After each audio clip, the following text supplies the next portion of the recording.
Marco സിനിമയുടെ Hindi box office collection റിപ്പോർട്ടിലേക്ക് പോവാം.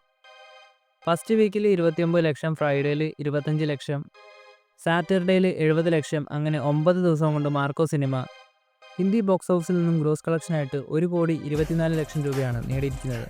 അതുപോലെ ഇന്ന് സിനിമയ്ക്ക് 1 കോടിയോളം രൂപ നോർത്ത് ഇന്ത്യയിൽ ഗ്രോസ് കളക്ഷൻ ഉണ്ടാകുമെന്നാണ് പറയുന്നത്.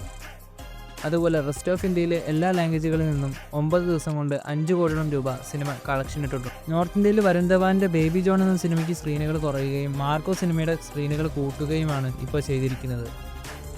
എന്തായാലും വരും ദിവസങ്ങളിൽ ഇതിനേക്കാളും വമ്പൻ കളക്ഷൻ തന്നെയാണ് മാർക്കോ സിനിമയ്ക്ക് സംഭവിക്കാൻ പോകുന്നത്. ഇന്ന് തന്നെ ബുക്ക് മൈ ഷോയിൽ വമ്പൻ ബുക്കിംഗ് മാർക്കോ സിനിമയ്ക്ക് നടക്കുന്നുണ്ട്. അതുപോലെ മാർക്കോ സിനിമ ഇന്നത്തെ കളക്ഷനോട് കൂടി 70 കോടി ക്ലബ്ബിൽ ഇടം നേടും. എന്തായാലും ഏതാനും ദിവസങ്ങൾക്കകം സിനിമയുടെ കളക്ഷൻ 100 കോടിയിലേക്കും എത്താനും ചാൻസ് ഉണ്ട്. മാർക്കോ സിനിമയുടെ കൂടുതൽ ബോക്സ് ഓഫീസ് അപ്ഡേറ്റുകളുമായി അടുത്തൊരു വീഡിയോയിൽ കാണാം.